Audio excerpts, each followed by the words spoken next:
I think it's an interesting balance because, as soon as you start setting process or putting parameters, you risk authenticity and you risk sort of creativity. And one thing we noticed at Wired is, we started a Twitter feed, and it was just basically an RSS feed of our stories, and people were picking it up, and I think at a rate of about 200 a day. And when we realized that Twitter is that's an RSS feed. Twitter is about personality. They want someone on the other end that has an opinion and has a personality and a tone. And so what we started to do is sort of task editors to be the sort of editor on the Wired Twitter, that week, and they sort of owned it for that week and identified when they were back on. And our rate of pickup went to about 1,000 a day.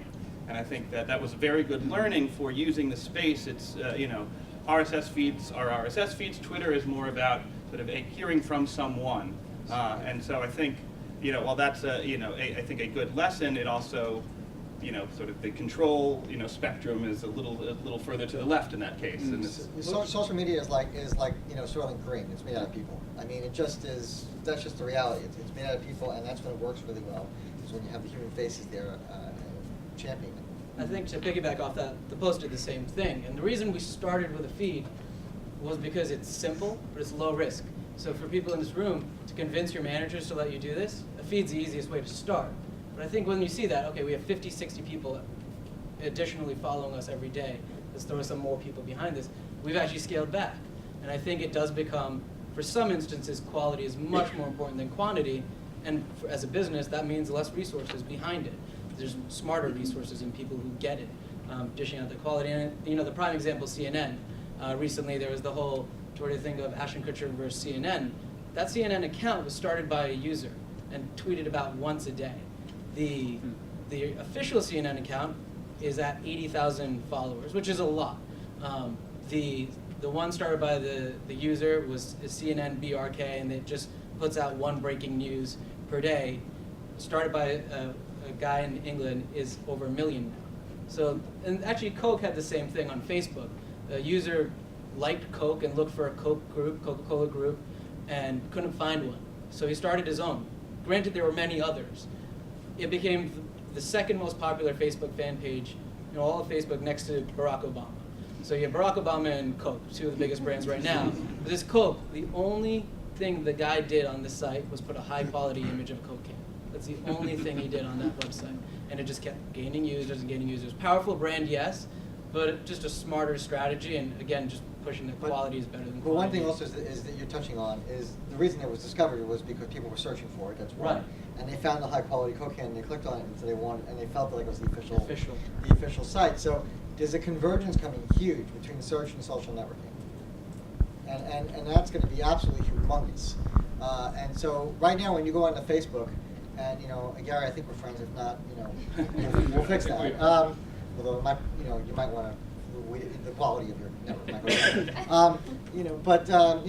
If Gary's in my network and I want to search and I say, okay, gee, did anybody buy a car? Did Gary buy a car? And so what did he buy? Because I'm interested in buying a car. I have no way to search that right now.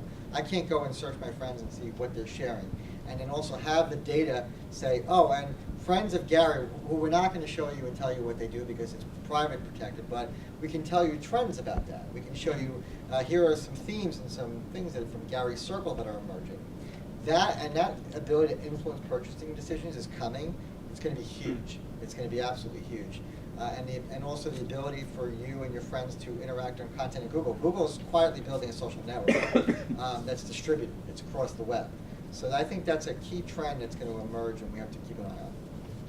And so, I think one of the things that's happened, and I think it's connected to everything we're saying, is the sort of peer-to-peer marketplace. Information about brands or products from among peers, and maybe not people but people you can identify with, has become so vast that you can pretty much get information about any product or any brand from sort of this marketplace as an alternative from the brand itself. Mm-hmm.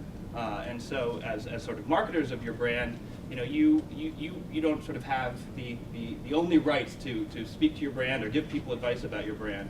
And I think, Rikin, you mentioned that a bit, sort of trying to reach the people who will become brand ambassadors and sort of get them on message or sort of push them in the right direction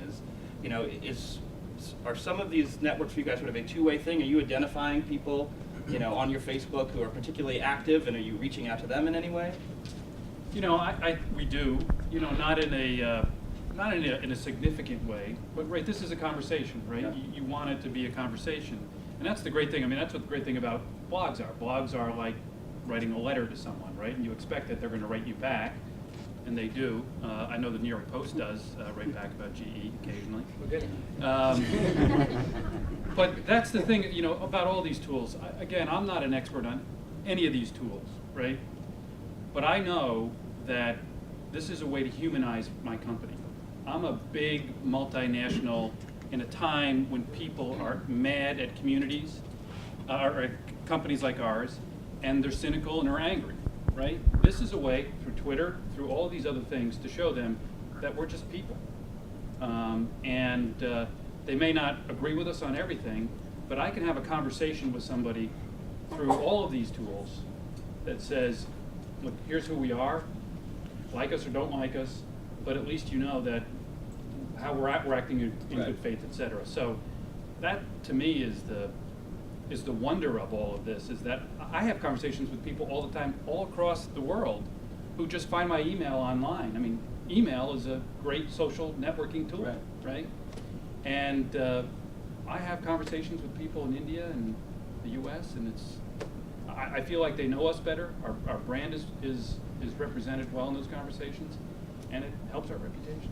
So I think we're running short on time. I want to get to a couple of questions if you guys have them. I guess in sort of 5 seconds or less, each of you, sort of what's next? Is Twitter a flash in the pan? Is it here to stay? Is there something else to replace it? Yeah, so and as I posted on my blog where I wrote about this, the next Twitter or Facebook there is no such thing. There's not going to be another Twitter or Facebook, I think. The next great social network is the open web. Social networking is going to be part of absolutely every website experience.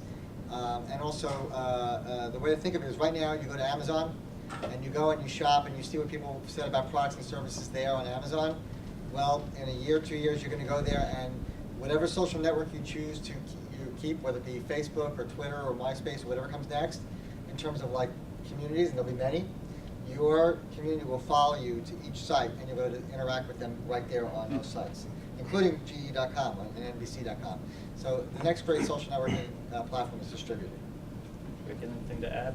I agree. In some cases, I think, you know, Twitter and Facebook probably won't exist in a few years or so. Looking down the road, I hope they do, because for some part they're good. Except my mom joined Facebook a few weeks ago. And Done for you. Stopped Your it. toes.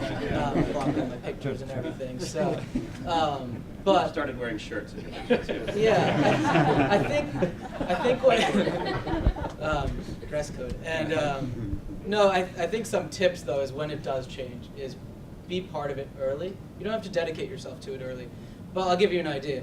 On Twitter, we are the New York Post. Our website is nypost.com, so we would prefer to have twitter.com/nypost.